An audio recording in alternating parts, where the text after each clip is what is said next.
The sun was setting fast behind the thick alien trees as Aiden limped through the overgrown forest. His ship had crashed hours ago and smoke still rose in the distance. His leg hurt badly, and every step felt heavier. He wasn't sure how long. He could keep walking, but he knew one thing: he needed shelter before nightfall. The animals in this part of the planet were quiet now, but he could feel them watching. His emergency scanner had stopped working. The display cracked from the crash. The only thing that still worked was a small flashlight, dim but enough to guide him through the thick roots and low branches. Then, through the trees, he saw it. A small wooden cabin, partly covered in vines and moss, stood quietly among the tall trees. The roof looked old, but not broken. One window was cracked. It looked like it hadn't been touched in years. Aiden's eyes widened in relief. Maybe it wasn't much, but it was shelter. Anything was better than freezing or being eaten by something in the dark. He pushed open the creaky door and stepped inside. The smell of dust and wood filled his nose. Old furniture was scattered around a broken chair, a table with missing legs, and a small fireplace with ash still inside. He took a breath and started to walk further in when he heard something, a soft sound. Not loud, not sharp. A sigh. His flashlight flicked toward the sound. His heart stopped. Someone was already inside. A girl sat in the far corner of the cabin, her knees pulled to her chest. But she wasn't like anyone he had ever seen before. Her long hair had streaks of gray and silver, and two pointed cat-like ears stood tall on her head. Her eyes, glowing softly like amber, watched him with a sharp, cautious look. Faint stripes ran down her arms, and a long, thin tail curled around her legs. Aiden didn't move. The girl didn't move either. For a long moment, the only sound was the wind outside and the quiet beat of Aiden's heart. "I'm not here to hurt you," Aiden said slowly, raising his hands. I just ... I needed shelter. My ship crashed." She didn't answer. Her head tilted slightly, still watching. A cat sizing up a stranger.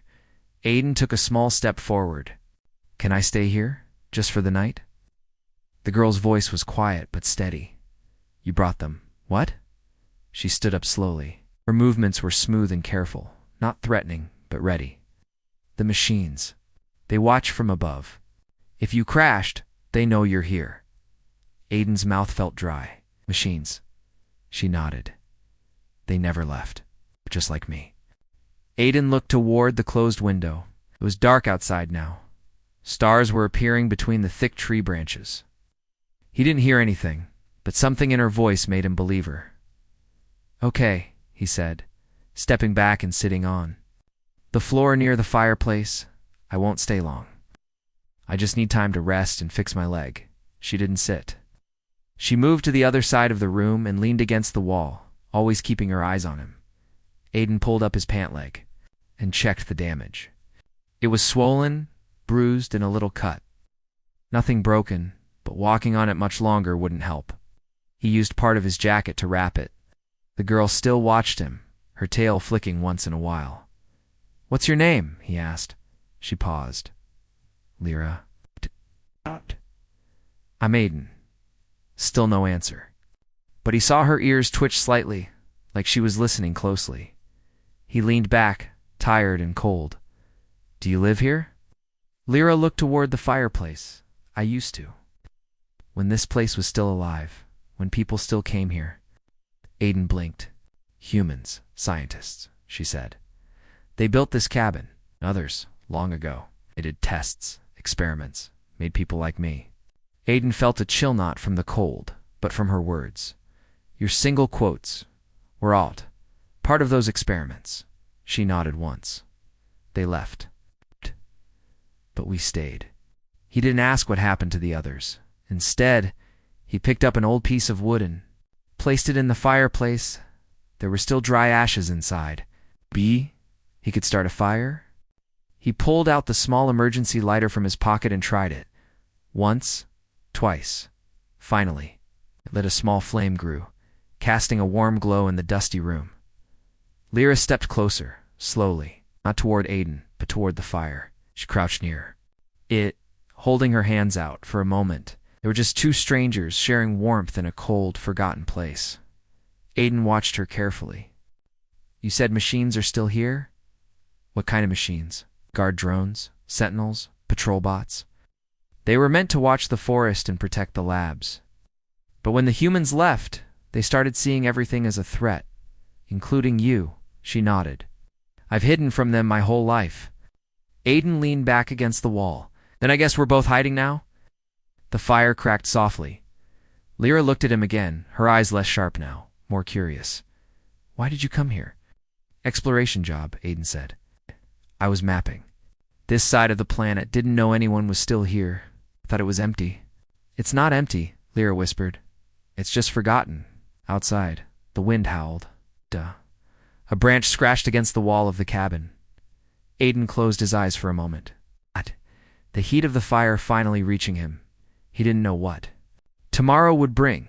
For now, he wasn't alone, and neither was she. Aiden woke up to soft light coming through the broken window. The fire had gone out sometime during the night, and the air inside the cabin was cold again. His leg ached as he sat up, but it was better than before. He stretched carefully and looked around. Lyra was gone. His heart jumped for a second. He didn't know why, but part of him had expected her to stay. Maybe it was just the quiet comfort of not being alone in a strange place. Then he heard something outside. Footsteps. He grabbed his flashlight, even though it was nearly dead, and limped to the door. Before he could open it, the door pushed in. Slowly Lyra stood there, holding a small bundle of roots leaves and 2 fruits in her hands. You're awake, she said calmly. Stepping past him and placing the food on the table, I thought you left, Aiden said. I don't leave during morning patrol, she replied. The machines sweep this area early. Too risky. Adon looked out the window. Nothing moved in the forest, but her words made him feel the danger again. You know their patterns? He asked. Yes, I've lived with them long enough. She handed him one of the strange fruits. Eat, you'll need strength. Aiden bit into it. Sweet, soft, and juicy. Not bad at all, he chewed slowly, watching her. Lyra didn't sit down. She stayed near the wall, her tail twitching lightly. So you've really been here alone this whole time? He asked after a few bites. Lyra nodded. Others were here once, not many, just 3 of us, after the last escape. But one was taken by the drones. The other left during winter, never came back. Aiden frowned. You've survived out here on your own. That's incredible. She said nothing, but her ears flicked. Like she didn't know how to take the compliment. Aiden finished the fruit and leaned back. What do these machines want now? Why are they still active? Lyra looked out the window. They don't think.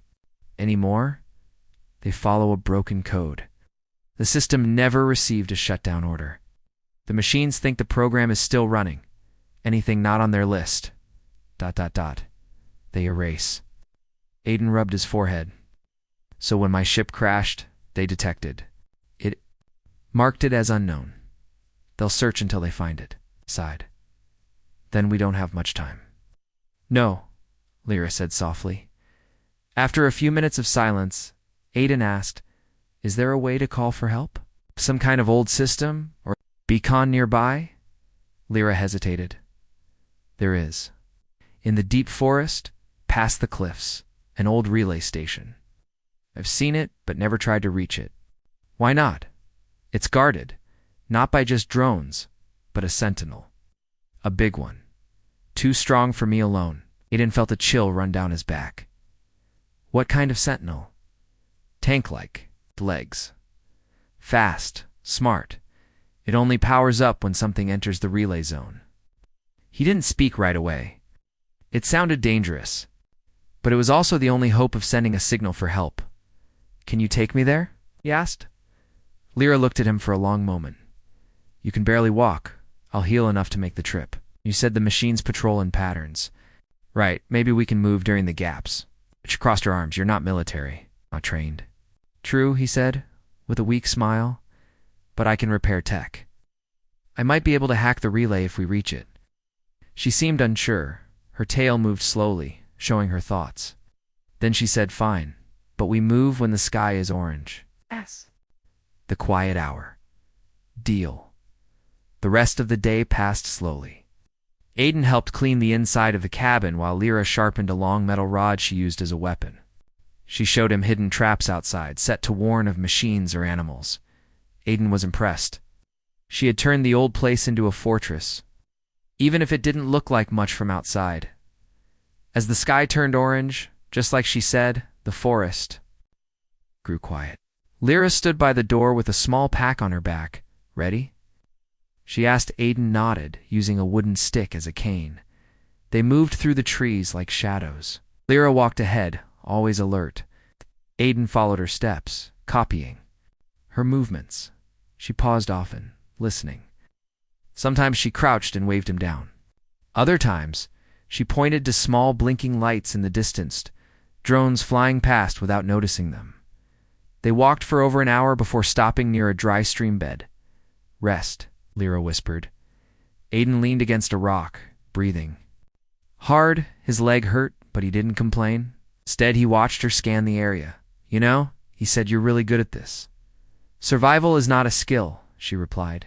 "It's a need. Still, I'm glad you're here." She didn't answer, but her ears lowered slightly, as if his words made her shy. Suddenly, a light flashed across the trees. Both of them ducked. A drone flew past, slow and scanning. It stopped midair, turned slightly, then continued forward. When it was gone, Lyra stood up quickly. "They're moving closer than usual," she whispered. Aiden's voice was quiet. "Maybe they picked up my crash signal." Then we moved faster. Night came faster than expected. The forest looked different in the dark, more alive, more dangerous. But Lyra had night vision, and her movements didn't slow. Aiden kept Going, though his steps were slower now. "We're close," Lyra said after another hour. "The cliffs are just beyond that ridge." Aiden looked up. The stars above were clear, brighter than anything he'd seen on Earth. But down here in the dark trees, everything felt sharp and alert. They reached a small clearing surrounded by high rocks. Lyra raised a hand to stop him. "We camp here," she said. "Beyond this point is relay ground. We don't go there at night." Aiden nodded, too tired to argue. He sat down against a tree while she quickly built a small, hidden shelter using old cloth and branches. Inside the shelter, they sat close for warmth. Aiden's eyes started to close, but he asked one more question. "Why help me?" Lyra was silent for a moment. Then she whispered, "You didn't scream when you saw me. You didn't run. You just spoke kindly." Aiden smiled, even as sleep pulled at him. "Then I'm glad I came to the cabin." Aiden woke before sunrise. The forest around them was still and silent, as if holding its breath. Lyra sat near the shelter's edge, eyes focused on the dark ridge ahead. Her ears twitched now and then, picking up distant sounds that Aiden couldn't. Here, he sat up slowly, rubbing his eyes. His legs still ached, but not as badly as before. "Oh." Lyra looked over her shoulder and gave a small nod. "We move in 10 minutes, she said quietly. "Once the light touches the ridge, the sentinel activates. We need to reach the relay before that." Aiden nodded, already chewing on the last piece of fruit they had brought. It wasn't much, but enough for now. As they began climbing the ridge, the path grew steeper. Vines and roots blocked the trail, but Lyra moved like she'd done it 100 times. Aiden followed slowly, using both hands to stay balanced. "How far to the relay?" he asked, breathing heavily. "Just over this ridge. Maybe 15 minutes if we don't stop." Aiden glanced at the sky. The first hint of orange was showing. Morning was coming fast. When they finally reached the top, they both stopped and crouched. Ahead of them, across a wide clearing, stood the relay tower. Tall, metal, and covered in rust and moss. It leaned slightly, but still held a large dish on top. Wires ran from its base into the ground, disappearing into what looked like an old bunker. "That's it?" Aiden whispered. "Yes," Lyra said. "But look." She pointed to a large shape near the base. It was resting curled like a giant insect. Metal legs folded in, dark armor covered in dirt. At first, Aiden thought it was just part of the ruin. Then he saw the faint red light blinking near its center. "The sentinel," he said softly. "It sleeps. For now." Aiden studied the area. The path to the relay was open, no cover. Trees didn't grow close to the tower. If they made a move, the sentinel would see it. "Do you know its range?" "If we cross halfway, it will wake." Aiden thought for a moment. "What if we split? I go from the left, you from the right. Maybe we confuse it." Lyra shook her head. "No. It tracks heat and movement. We must move together." Aiden nodded, then pointed to a small hill of rocks on the right. "We could try reaching that first, use it as cover, then move from there." "Thought about it? It might work. But once it sees us, we must run." They waited for the perfect moment. The sky was brighter now, but the sun hadn't broken the trees yet. It was now or never. They moved quickly, keeping low, moving behind rocks and broken trees. As they reached the halfway mark, Aiden heard a low hum. "It's waking, Lyra." Whispered metal scraped against stone. The sentinel unfolded slowly. Its legs clicked into place. Tall, four-legged machine now stood guard near the relay. Its head turned, scanning Aiden, and Lyra ducked behind a rock, holding their breath. "It saw us," Lyra whispered. Aiden peeked. The red light on the machine's head had turned bright. It began moving slowly at first, then faster, heading straight toward them.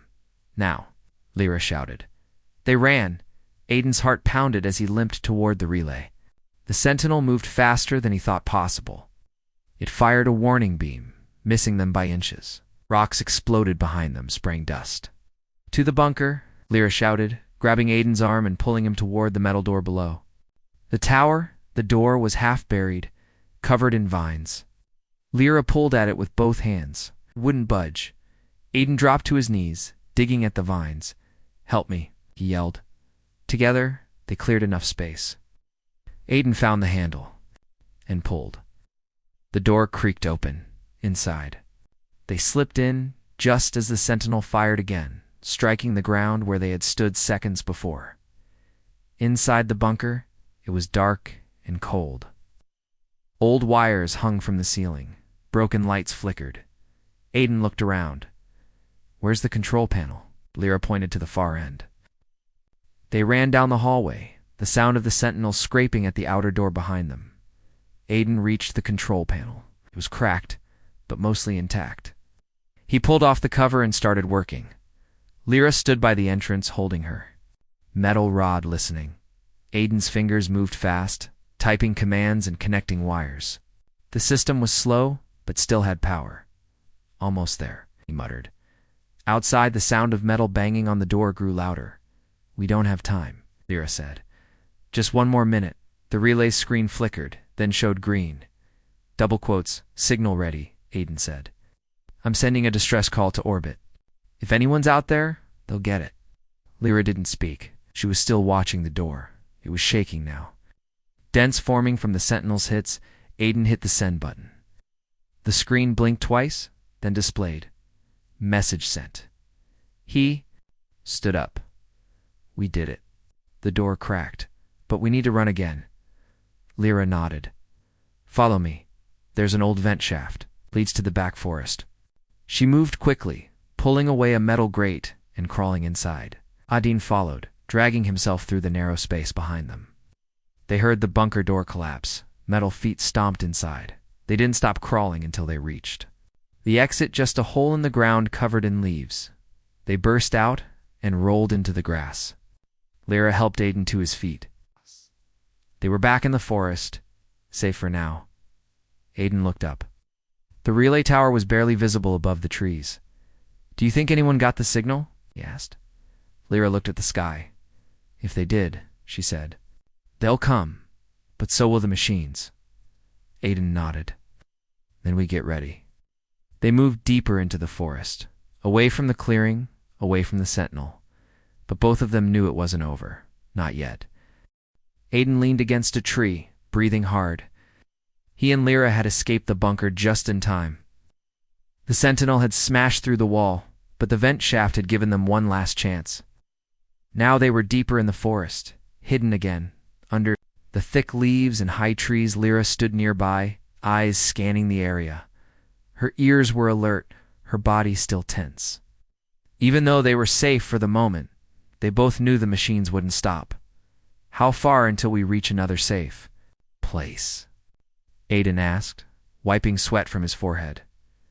There's a cave system near the old riverbed, Lyra replied quietly. I used it before to hide from the drones. It's not much, but it's hard to track movement in there. Aiden nodded. Move then. They didn't speak much as they walked. Lyra moved quickly, always checking the sky, always alert.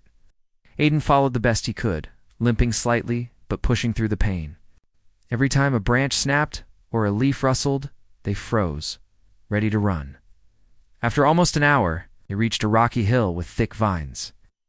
Lyra pulled the vines aside and showed a dark opening in the stone. In here, she said, inside the cave. The air was cool and damp. Aiden lit a small glow stick from his pack, and soft green light filled the space. The walls were rough, but the ground was smooth enough to walk.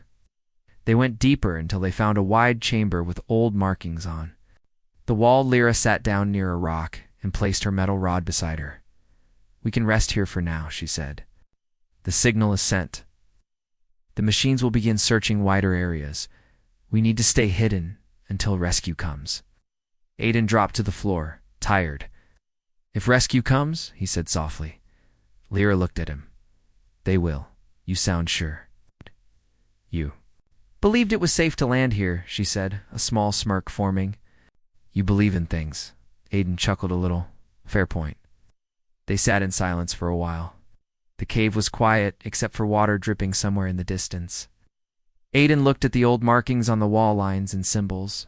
Maybe from the first researchers, or maybe older. Do you know what those mean? He asked. Lyra stood up and walked closer. I think the first humans drew them, to leave messages. Maybe to each other. Or maybe to remind themselves they were still human. Do you feel human? Aiden asked gently. She was quiet for a moment. Sometimes, other times, no. Aiden didn't press. He could see it in her face, the loneliness, the memories.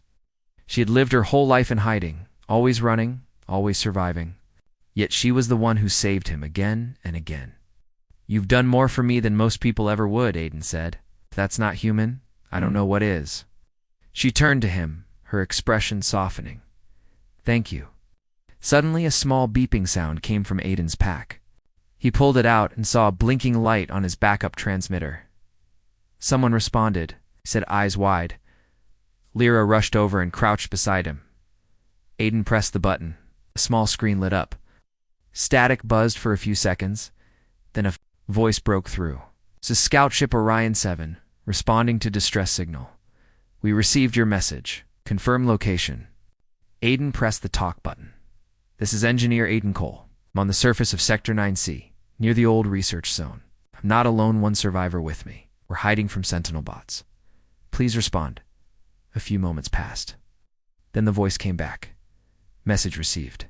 We're tracking your signal. Stay hidden. Rescue in approximately 6 hours. Aiden dropped his head back and smiled. They're coming. Lyra didn't smile, but her shoulders relaxed. 6 hours, she said. We just need to last that long. The next few hours passed slowly. Lyra set up small sound traps at the cave entrance, using old wires and pebbles. She also marked the paths leading deeper into the caves in case they had to run. Aiden stayed near the transmitter, listening for updates. Every now and then, static would come through, followed by short updates from the rescue team. They were closing in, but as the 5th hour approached, Lyra suddenly stopped what she was doing. They're here, she whispered. Aiden looked up. The rescue team? She shook her head. No, the machines. A soft metallic sound echoed from the cave entrance. Then another, sharp clicking and scraping. Patrolbots. Lyra rushed to Aiden and helped him up. They must have traced the relay signal back to this area, she said. Come on, we go deeper. They ran through the cave tunnels, the sound of the bots growing louder behind them. Red lights flickered in the darkness. The machines were moving fast. Aiden stumbled, but Lyra caught him. This way, she said, pulling him into a narrow tunnel. They squeezed through, barely fitting. The walls were tight, but the sound behind them faded, and they finally stepped Out into a wider cave, they paused to catch their breath. Aiden's transmitter blinked again. This is Orion 7. We are entering atmosphere. Flare beacon needed. I don't have a flare, Aiden said. Lyra pulled out a small device from her belt. It looked like an old power cell. This will burn bright, she said. You just need to get outside. Aiden looked up. How far? To the surface? Lyra pointed to a crack in the rocks above. So that way there's an exit. As the machine started closing in again, they climbed quickly. Rocks slid under their feet, but they pushed through. They reached the surface just as the sun began to rise. The forest was quiet, golden light shining through the trees. Aiden held up the makeshift beacon and activated it. A bright light shot into the sky. Burning blue. A distant roar filled the airship engines. They had made it, but behind them, metal. Footsteps were coming again. We have to hold until they land, Lyra said, gripping her rod. Aiden stood beside her, holding a broken branch like a staff. The ship's shadow appeared above, wind swirling around them. Rescue was close, but the fight wasn't over yet. The rescue ship hovered above the trees, engines roaring like thunder. The bright blue flare from Lyra's beacon lit the clearing, and for a brief moment, it felt like hope had finally arrived. But the machines didn't stop. From the edge of the forest, 3 patrol bots charged forward, red lights glowing in their heads. Their metal limbs moved fast, claws sharp and ready. Behind them, the sentinel stomped into view, tall and terrifying, its body heavy with armor. Aiden gripped his wooden stick tighter. He knew it wasn't a real weapon, but it was all he had. Lyra stood beside him, her metal rod ready in her hands, crouched slightly, ears back, tail still. They'll reach us before the ship lands, she said quickly. We hold them back just for a little longer. I'll follow your lead, Aiden said, his heart pounding in his chest. The first bot leaped toward them. Lyra moved first. She rolled to the side and struck its leg with her rod. Sparks flew as the bot stumbled. Aiden swung his stick and hit the bot's head, throwing it off balance. The second bot lunged at Lyra, but she twisted and dodged with smooth, fast steps. She struck again, this time hitting a weak joint. The bot collapsed. Aiden struggled with the third. He'd grabbed his stick and snapped it. Just as it reached for him, Lyra jumped between them and stabbed her rod into its chest. The bot sparked and fell backward. Thanks, Aiden said, breathing hard. The ground shook. The sentinel stepped closer now, its red eye locked on them. It raised one of its weapons, something like a cannon aiming directly at them. Move, Lyra shouted. They jumped behind a large rock just as the cannon fired. The explosion shook the ground. Fire and smoke filled the air. From above, the rescue ship's side doors opened. Ropes dropped down, and 2 figures slid out in full body armor, carrying rifles. Aiden Cole, one of them shouted through a speaker. Here, Aiden called, coughing from the smoke. Stay down! The rescue team opened fire on the sentinel. Bullets bounced off its thick armor, but the force made it step back. The second soldier launched a small rocket. It hit the sentinel's leg, causing it to stumble. We have to get you out now, the soldier shouted again. Aiden grabbed Lyra's arm. Come with me. Lyra looked back at the bots. More were coming from the trees. We don't have time, she said. You go. Not without you, Aiden said firmly. The soldiers reached them. One helped Aiden up while the other covered them, shooting at the patrol bots. She's coming with us, Aiden told them.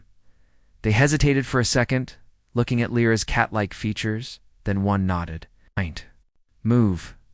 They rushed toward the ropes. The ship was still hovering, trying to stay steady in the clearing. Aiden was pulled up first. Lyra climbed right behind him, fast and silent. As they rose into the air, the sentinel fired again. The blast hit the trees near the ship. Flames lit up the forest, and the ground shook. But the ship kept rising. Once they were aboard, the door shut behind them. The inside was small, but safe. Lyra crouched in a corner, watching everything closely. Aiden collapsed into a seat, his chest rising and falling. We made it, he whispered. The soldier beside him removed his helmet. He was older, with gray eyes and a strong face. You're lucky we caught the signal, the man said. We weren't even supposed to be near this sector. Lucky doesn't feel like the right word, Aiden said, glancing at Lyra. She didn't speak, but her eyes met his for a moment. It was a quiet thank you. The ship flew high above the clouds. Below them, the forest grew smaller, machines left behind. But something inside Aiden told him this wasn't over. A few hours later, the ship landed at a base on a nearby moon. Medics rushed to check Aiden's injuries. Lyra stood back, unsure. No one approached her. The soldiers whispered to each other, pointing at her tail and ears. Aiden noticed. He stood up, ignoring his pain, and walked over to her. "She saved my life," he said loudly to the others. Again and again. She's not a threat. She's a hero. The captain of the base, a tall woman with short brown hair, stepped forward. "Is she part of the failed hybrid program?" she asked. "She's Lyra," Aiden said. "That's all you need to know?" The captain studied Lyra for a moment. Then she nodded.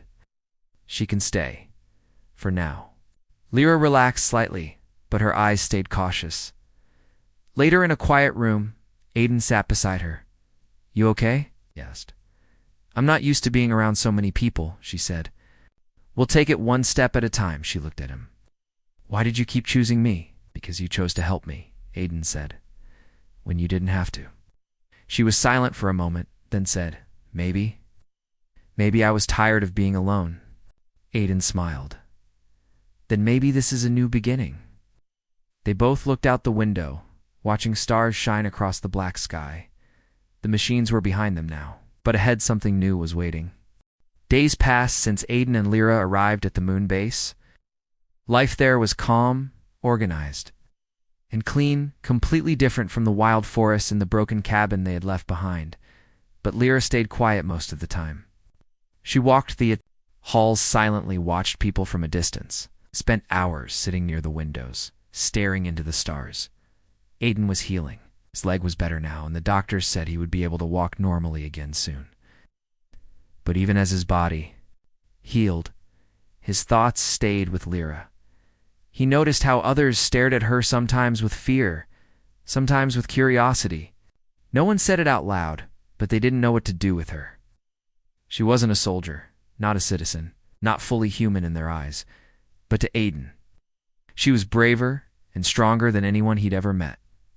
One morning, he brought her a cup of warm tea and sat beside her at the observation deck.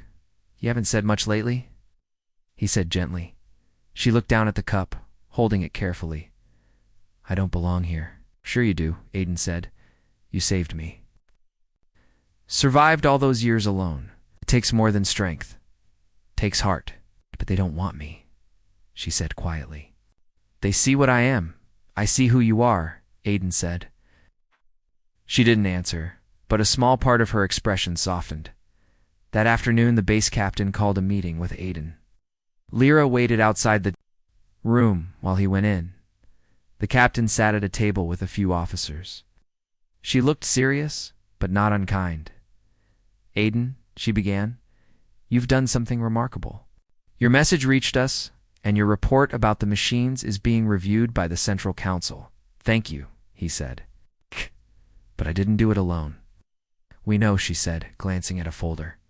"This girl, Lyra, the council, wants to know what to do with her. She isn't listed in any active records. The program she came from was shut down decades ago. Technically, she doesn't exist." Aiden leaned forward. "She's not a test subject anymore. She's a person." "That's not the issue," the captain said. "Some want to study her. Others want to place her in a secure facility." Aiden shook his head. "She's not a danger. She deserves freedom." The captain paused, then said, "And if she chooses not to stay here, then she should be allowed to go where she wants." The captain nodded slowly. "You're asking for trust." "I'm offering my word," Aiden said. "My support." After a long pause, the captain said, "We'll allow her to stay on the base for now, under your care. But she must check in weekly, and she can't leave the moon without permission." "That's more than fair," Aiden said with a sigh of relief. When he came out, Lyra looked at him. "What did they say?" "You're staying," he said with a smile. "No cages, no locked doors, just ... life." She blinked, surprised. "Why did you fight for me?" Aiden shrugged. "'Cause you did the same for me. I owe you everything." Weeks passed. Slowly, things changed. Some of the base staff started talking to Lyra. One of the engineers asked her about how she disabled a patrol bot using just a rod. A young nurse taught her how to use the cafeteria touchscreen. Even a few soldiers nodded when passing by. Aiden saw her walking a little taller now, her tail relaxed, her ears less stiff. One day, they sat outside near a small garden dome, sunlight glowing through the glass. "You've made this place better," Aiden said. "They're learning from you," maybe Lyra said softly. "But I'm still learning too. What would you do if you could go anywhere?" Aiden asked. She looked at him, thinking. "I think I'd like to see the ocean," she said. "I've read about it. Water that never ends. Waves and wind. Machines. Just open sky," Aiden smiled. "Then someday we'll go. We'll find the biggest ocean, and we'll walk beside it." Lyra's eyes lit up. Not with excitement, but with quiet hope. It was more than she had allowed herself to dream. Months later, Aiden stood beside her as the Central Council sent their final decision. Lyra had been granted full personal status. She wasn't a test subject anymore, not property, not a file. She was Lyra, free to choose her path. The base threw a small gathering, nothing fancy, just music, soft lights, and real food. Lyra didn't say much, but she stood by Aiden's side the whole time. After the crowd left, Aiden and Lyra sat under the stars again. "So," Aiden said, "what now?" "I don't know," she said, looking up at the sky. "But I'm not afraid anymore," he smiled. "Then whatever comes. Next we face it together." "Together," she said. And in that moment, surrounded by stars and silence, it was clear to strangers who once met in an old broken cabin had become something more. Not just survivors, not just friends, but something new, something stronger.